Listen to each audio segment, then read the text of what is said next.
Hello everyone, welcome back to my channel M Chemistry. तो आज हम बात करेंगे सेकंड ग्रेड या फिर जिसको हम बोलते हैं वरिष्ठ अध्यापक परीक्षा। जो भर्ती आपकी इस साल आने वाली है, ये एक्सपेक्टेड है कि अभी आपका बजट पास होने वाला है 10 जुलाई को।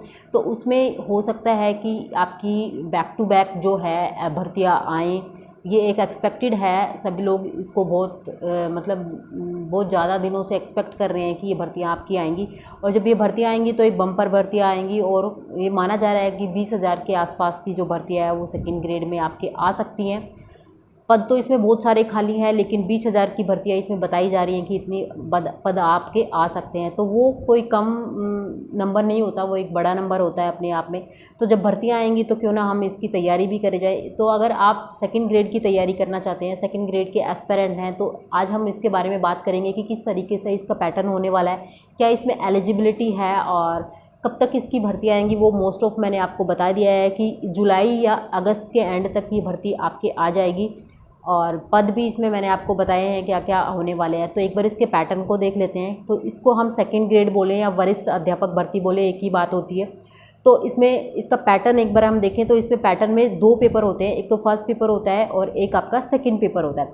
जो फर्स्ट पेपर होता है उसमें आपके 100 क्वेश्चंस आते हैं, जो कि एक क्वेश्चन जो 2 नंबर का होता है, तो इस वजह से ये 200 मार्क्स के नंबर हो जाते हैं। और दूसरा इसमें है सेकंड पेपर, जो कि 150 क्वेश्चंस यहाँ से आते हैं आपका सब्जेक्ट्स के से रिलेटेड, जो कि 300 मार्क्स का हो जाता है। तो सब्जेक्ट्स आपके पास कौन कौन से होते हैं?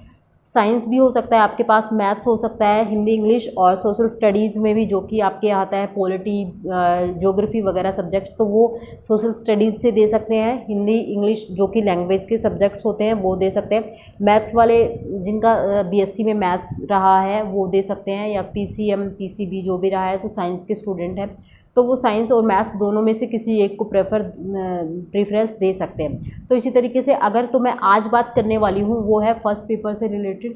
तो फर्स्ट पेपर में आपको क्या करना होगा कि इसमें 100 क्वेश्चंस जो आते हैं उनमें से आपके पास सब्जेक्ट्स कौन कौन से होते हैं। तो सब्जेक्ट में सबसे पहले आपका आता है राजस्थान का जीके जो आता है, उसमें 50 क्वेश्चंस आपके यहाँ से आ जाते हैं। तो कहने का मतलब ये है कि जो फर्स्ट पेपर है उसमें एक बहुत बड़ा जो रोल होता है वो आपके राजस्थान के जीके का होता है। तो अगर आपने राजस्थान के जीके को अच्छे से प्रिपेयर कर लिया तो ये मान के चले आपकी 50% तैयारी हो गई होती है। इंडियन और वर्ल्ड जीके आती है, 30 क्वेश्चन वहाँ से आपके आ जाते हैं, और साइकोलॉजी के आपके 20 क्वेश्चन आते हैं। तो यहाँ से साइकोलॉजी के 20 क्वेश्चन ही हैं आपके, और इंडियन पॉलिटी ज्योग्राफी जो भी है वो सब्जेक्ट, उसमें यहाँ पे 30 क्वेश्चन आपको यहाँ से देखने को मिल रहे हैं।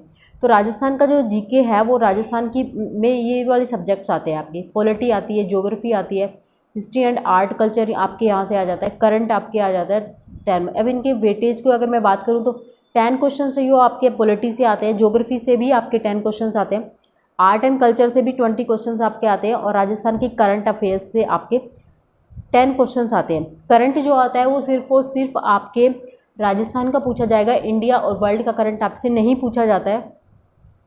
अब राजस्थान के पॉलिटी के आपके 10 क्वेश्चंस आते हैं, तो आपको देखना होगा कि वो 10 क्वेश्चंस है आप कौन सी बुक से प्रिपेयर करें कि 10 क्वेश्चंस में से आपके 8 या 9 क्वेश्चंस आपके सही हो जाएं। तो एक बार मैं इसके बुक का बता देती हूँ आपको, एक बार उससे पहले मैं आपको बताना चाहूँगी। उसके बाद ये टोटल आपके 50 क्वेश्चंस आपके यहाँ से आ जाते हैं जो राजस्थान के जीके से हैं ओनली। इंडियन और वर्ल्ड ज्योग्राफी की बात करूँ तो 10 क्वेश्चन आते हैं दोनों को मिला के। इसमें इंडिया और वर्ल्ड दोनों का ही भूगोल आता है, 10 क्वेश्चन आते हैं। इंडियन पॉलिटी जो राज्य व्यवस्था है उसमें से भी आपके 10 क्वेश्चन आते हैं, और इंडियन अर्थव्यवस्था जिसमें आर्थिक समीक्षा वगैरह ये सब आता है तो उसके भी 10 क्वेश्चंस आपके आते हैं। तो इस तरीके से 30 क्वेश्चंस तो आपके इंडियन जीके के हो गए, और जो बचे हैं 20 क्वेश्चन वो साइकोलॉजी के होते हैं। तो अब हम उसकी बात कर लेते हैं कि कौन कौन सी बुक्स हैं जिनको आप फॉलो कर सकते हैं कि ताकि आप उसमें बहुत अच्छा स्कोर कर पाएँ।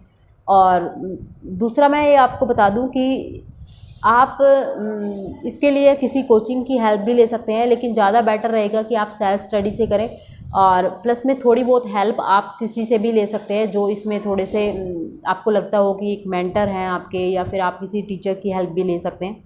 कोचिंग करना चाहें तो आप कोचिंग भी ले सकते हैं, और इसके साथ साथ आप टेस्ट सीरीज भी ज्वाइन करें तो ज़्यादा बेटर रहेगा, क्योंकि टेस्ट सीरीज आपको साथ साथ में हेल्प करेंगे कि आपने किस लेवल तक की पढ़ाई कर ली है। तो एक बार हम बुक्स के बारे में बात कर लेते हैं। तो राजस्थान की पॉलिटी के 10 क्वेश्चन आपके यहाँ से आ रहे हैं। तो पॉलिटी के लिए कोई एक अच्छी बुक जो आती है वो एक राहुल चौधरी करके ऐसे बुक आती है, तो आप वो ले सकते हैं। मैं यहाँ पे मेंशन भी कर दे रही हूँ यहाँ से राहुल की एक बुक आती है, राहुल चौधरी करके, वो बुक आप यहाँ से ले सकते हो, तो वो एक अच्छी बुक आती है। राजस्थान की ज्योग्राफी पढ़नी है आपको तो उससे बेटर कोई बुक मुझे नहीं लगता है कि कोई है। नाथ पब्लिकेशन इज़ द बेस्ट, वो आप ले सकते हैं, नाथ पब्लिकेशन की जो बुक आती है, ठीक है। बाकी राजस्थान ग्रंथ अकादमी की बुक्स भी आती है, लेकिन उसमें जो मैटर है वो अपडेटेड नहीं है, वो पीछे का ही मैटर दिया हुआ है। और आपको पता है अभी थोड़ा सा चेंज हो गया है जो इतने भी डिस्ट्रिक्ट्स है राजस्थान के, हालांकि जो मैटर है वो जो दिया है डाटा वो पीछे का ही पूछा जाएगा, ज़्यादा नहीं पूछा जाएगा, लेकिन थोड़ा बहुत चेंज हुआ है। तो लेकिन वो जो राजस्थान ग्रंथ अकादमी की बुक है उसमें बहुत सारा मतलब ओल्ड जो है उसका न्यू एडिशन अभी नहीं आया है, तो ज़्यादा बेटर रहेगा कि आप नाथ पब्लिकेशन की बुक को फॉलो करें। Rajasthan history and art culture की, इसके लिए राजस्थान ग्रंथ अकादमी की जो बुक आती है हुकुमचंद जैन की, वो वाली बुक आप फॉलो कर सकते हैं। वो एक अच्छी बुक है अपने आप में, क्वेश्चंस भी ज़्यादा बाहर रह जाते हैं और ज़्यादा मोटी बुक भी नहीं है, छोटी वाली बुक आती है, तो वो भी आप ले सकते हैं। तो उसमें से आपके 20 क्वेश्चंस का पोर्शन कंप्लीट हो जाता है। उसके बाद अगर मैं बात करूं, ये मैं लिख देती हूँ यहाँ पे, राजस्थान ग्रंथ अकादमी की बुक आती है डॉक्टर हुकुमचंद,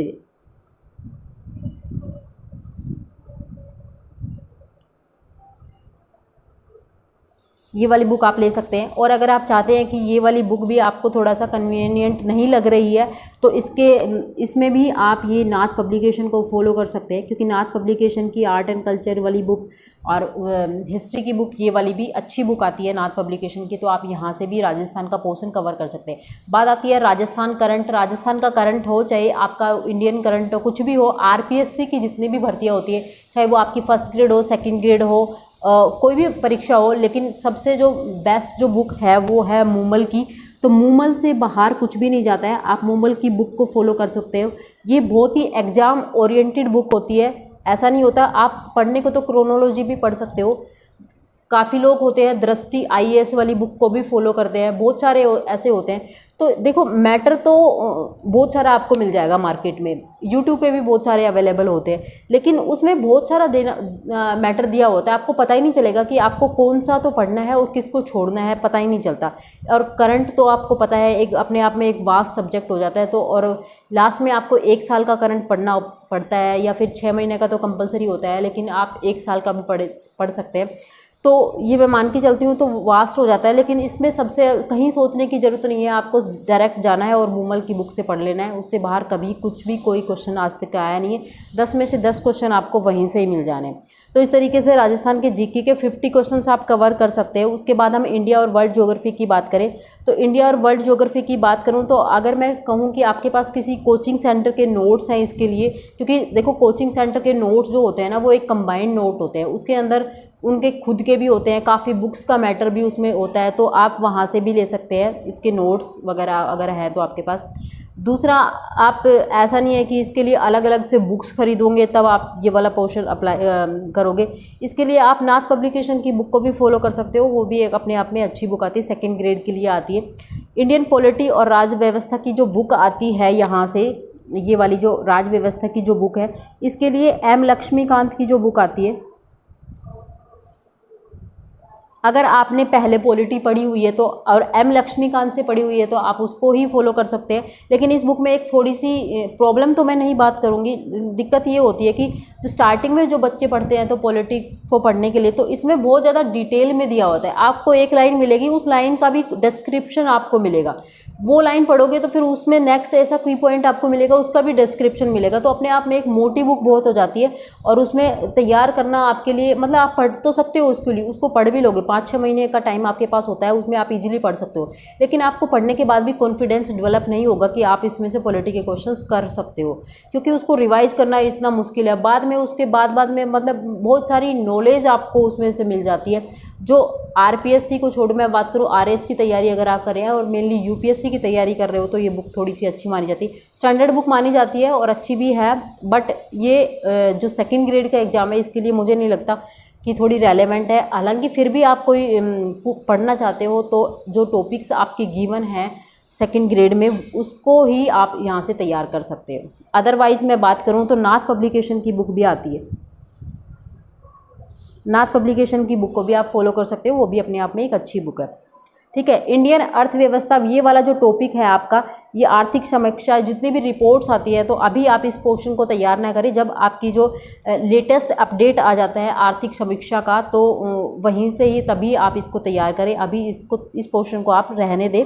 और उसके बाद हम बात करते हैं, तो ये क्वेश्चंस जो हमारा होता है 80 मार्क्स का कवर अप यहाँ से हो जाता है। उसके बाद बचता है साइकोलॉजी के 20 क्वेश्चन। अब साइकोलॉजी की बात करें तो देखो, साइकोलॉजी आप मैं मानती हूँ कि जब आप टीचर की तैयारी कर रहे हैं सेकंड ग्रेड की, तो आपने सीटेट या रीट की तैयारी तो ज़रूर की होगी, या फिर आप फर्स्ट ग्रेड आपने पीजी किया हुआ है तो फर्स्ट ग्रेड की तैयारी भी की होगी। तो साइकोलॉजी तो मेरे हिसाब से आप सबने पढ़ी हुई होगी, तो आप इसको इजीली कर सकते हो। अब बात आती है कोई न्यू एस्पिरेंट है जिसने आज तक साइकोलॉजी को पढ़ा नहीं है, तो वो क्या कर सकता है, एक जो सबसे ईजी बुक आती है वो तो आती है वंदना की। ठीक है, दूसरी आपकी आती है, ये एक आती है अवनी पब्लिकेशन से। ठीक है, धीर सिंह धाबाई की बुक आती है। धीर सिंह सर की जो बुक आती है वो आप पढ़ सकते हो, लेकिन उसके लिए आपको एक अच्छी नॉलेज होनी चाहिए, अच्छी पकड़ होनी चाहिए साइकोलॉजी की। थोड़ी डीप है और थोड़ी वास्ट भी बुक है, बहुत बड़ी बुक आती है, तो उस तरीके से आप इसको वहाँ से भी तैयार कर सकते हैं। तो आपके इजीली 20 क्वेश्चंस आ जाते हैं। वंदना की थोड़ी शॉर्ट लैंग्वेज में, इजी लैंग्वेज में लिखी हुई है, ज़्यादा मोटी बुक भी नहीं है, तो आप स्टार्टिंग में पढ़ रहे हो तो ये ले सकते हो। अदरवाइज़ आपको ये चाहते हो कि एक भी क्वेश्चंस बाहर ना जाए, सारी नॉलेज आपको वहाँ से मिले, तो आप धीर सिंह धाबाई की जो अवनी पब्लिकेशन से बुक आती है उसको भी फॉलो कर सकते हो। तो इस तरीके से ये वाला पैटर्न रहने वाला है। तो आपके 100 क्वेश्चन का जो ये मैटर है वो यहाँ से आपको तैयार हो जाएगा। और जो आपका ये जो साइंस वाला पोर्शन है, अगर साइंस मैथ के स्टूडेंट है तो सब्जेक्ट वाला पोर्शन मैं किसी दिन दूसरे वीडियो में आपको बताऊंगी पेपर 2 के लिए।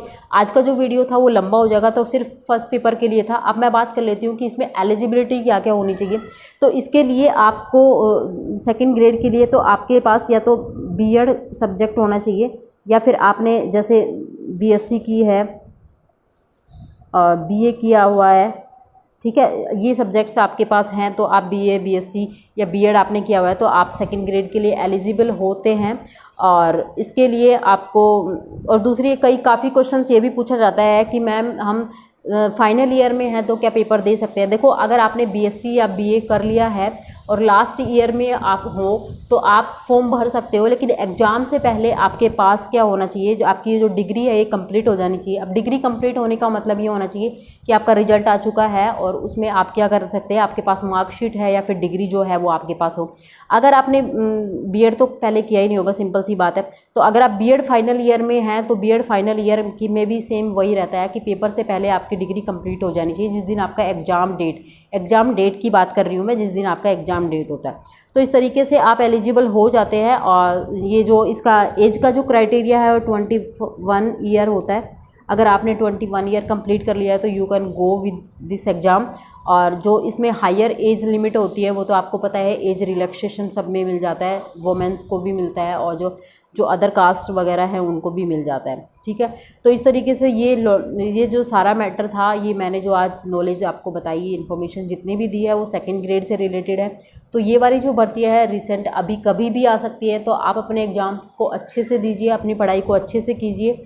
और ऐसा नहीं है कि अभी भर्ती नहीं आई तो आप अपने एग्ज़ाम को अच्छे से प्रिपेयर नहीं करेंगे, क्योंकि एग्ज़ाम जब आता है, भर्तियाँ आती है तो एग्ज़ाम में ज़्यादा टाइम नहीं मिलता है आपको, और इसको करने में आपको मिनिमम 6 मंथ्स का टाइम है, वो तो चाहिए ही चाहिए। ठीक है, 6 मंथ की स्टडी अगर आप करते हो और एक अच्छे तरीके से करते हो, एक पूरे डिसिप्लिन के साथ करते हो, तब आप अपना इस पूरे जो मैं बात कर रही हूँ सिलेबस को कंप्लीट कर सकते हो इजीली। और आप फर्स्ट अटैम्प्ट है आपका, तो फर्स्ट एस्पिरेंट भी है आप, तो ये इस तरीके से आप तैयारी करके 6 महीने में इसको निकाल सकते हो। मतलब मिनिमम आपके पास 6 महीने का टाइम होना ही होना चाहिए। तो आज की वीडियो में सिर्फ इतना ही बात करेंगे एक नए वीडियो में एक दूसरे टॉपिक के साथ। ठीक है, तो थैंक यू।